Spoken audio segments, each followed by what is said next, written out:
The insult struck like a blade in the dark.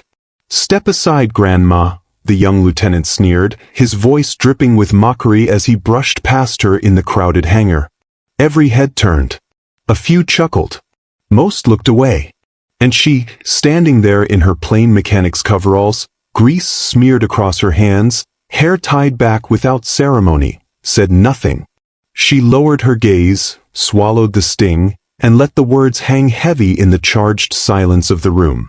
But what no one in that hangar knew, not the lieutenant with his smug smirk, not the pilots who looked on with indifference, not even the commander whose silence echoed louder than any insult, was that this nobody had once been the sharpest edge in America's arsenal. 12 years ago, she had been the ghost in the skies. Call sign, Valkyrie. A Top Gun pilot who had danced with death at Mach speeds and returned with medals pinned quietly to her chest. But for reasons only whispered in old halls and half-burned reports, she vanished, walking away from the sky, from the glory, from the very name that once inspired awe. And now, fate was about to pull her back into the storm. Her name these days was just Anna. A base mechanic. An invisible cog in the relentless machine of military life. She moved between hangars like a shadow, silent, efficient, unnoticed. She lived in a small off-base apartment that smelled faintly of jet fuel and stale coffee. The walls were bare except for a folded flag, carefully cased in glass, and a photograph of 4 young pilots smiling in the desert sun, 3 of them gone now, names etched into memorial stones that tourists never visited. Anna carried her past in scars no one asked about. A jagged line traced along her collarbone, another hidden beneath her sleeve. The worst scars weren't on her skin but behind her eyes, the kind you couldn't stitch shut, the kind that haunted her when engines roared overhead. She had been gone long enough that no one recognized her anymore. The new generation of pilots swaggered through the halls, loud with bravado, blind to the quiet figure wiping her hands on a rag in the corner. They never knew she had once flown circles around instructors who had terrified them in simulators. They never knew she had once taken an F-18 through a storm of missiles and brought her wingman home when no one thought it possible. And Anna never told them. The call came on a Tuesday afternoon. The sky outside was bruised with gathering storm clouds, thunder rolling in distant waves. Anna was tightening the last bolts on a routine maintenance job when the base alarms pierced the air. Pilots sprinted, radios crackled, the atmosphere snapped taut. An F-22 Raptor, pride of the fleet, had gone silent. Systems failure mid-flight. Its comms stuttered a single, desperate SOS before vanishing into static. Every second mattered. The aircraft was somewhere above the storm line, a pilot alone, blind, and losing altitude fast. The hangar erupted into chaos, officers barking orders, mechanics scrambling, commanders demanding answers that no one had. Anna froze where she stood, her hands still gripping a wrench, her heart slamming against her ribs. She knew that silence. She had felt it once, the scream of a dying engine, the cockpit shaking itself to pieces, the suffocating terror of falling faster than you could pray. She moved without thinking. Past the shocked mechanics, past the officers who didn't notice her slip through the door. Toward the control room, where the storm of voices crashed against dead channels. Inside the control room, officers hovered around screens glowing with maps and radar signals. A colonel's voice boomed over the frantic air. "We're losing him. Where's the backup?" Anna stepped forward, her voice calm but firm. "Switch to the emergency frequency." "He's not gone yet." Heads snapped toward her. Some sneered. One captain muttered, "Who let the janitor in here?" But Anna ignored them, her eyes locked on the radar. "He's flying blind. If you don't guide him above the storm cell, he'll never regain comms." The colonel glared, his pride bruised at the intrusion. "And you are." The words tasted like rust in her mouth. She hadn't spoken them in 12 years. "Valkyrie." The room fell into stunned silence. For a moment, no one breathed. A name, thought buried, rose from the ashes. Some had heard rumors. Most believe the myth. But here she stood, not a legend in uniform, but a woman in coveralls, her hair tied back with grease on her cheek, daring them to remember. The colonel's jaw tightened. He hesitated, then barked the order she had given as if it were his own.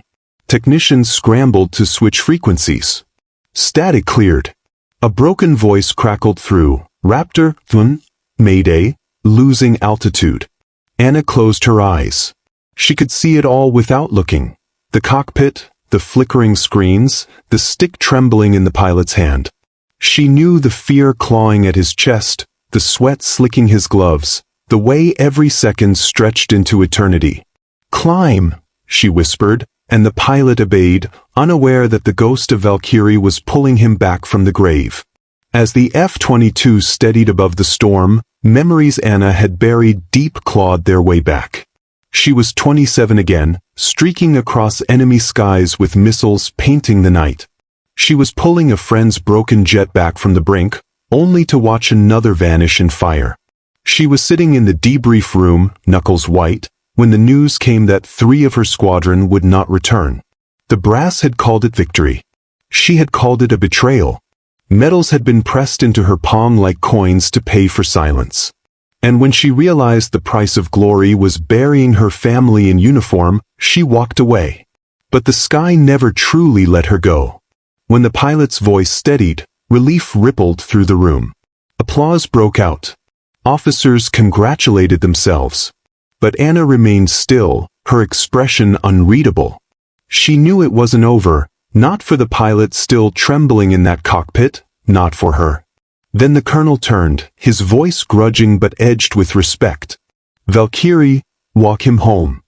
For the first time in 12 years, her hands trembled as she reached for the calm. Her voice, low and steady, filled the silence. "Raptor 1, this is Valkyrie. Listen to me. You're not alone." The pause. Then a choked reply. "Valkyrie." The name traveled like fire through the base. Mechanics whispered. Pilots exchanged wide-eyed stares. The woman they mocked, the nobody they ignored, had just risen from the shadows. And when she brought the F-22 down safe on the runway minutes later, the hangar erupted, but not in mockery. This time, silence reigned. A silence heavier, sharper, filled with respect too deep for applause. Days passed. The young lieutenant who had mocked her avoided her gaze. Others, who once dismissed her as invisible, now stepped aside with unspoken deference. But Anna did not bask in it. Respect had never been her goal. She spent her evenings as she always did, in the quiet of her small apartment, coffee cooling beside her, eyes on the folded flag. She whispered the same words she had whispered for 12 years. For them. When asked why she returned, why she broke her silence after so long, her answer was simple.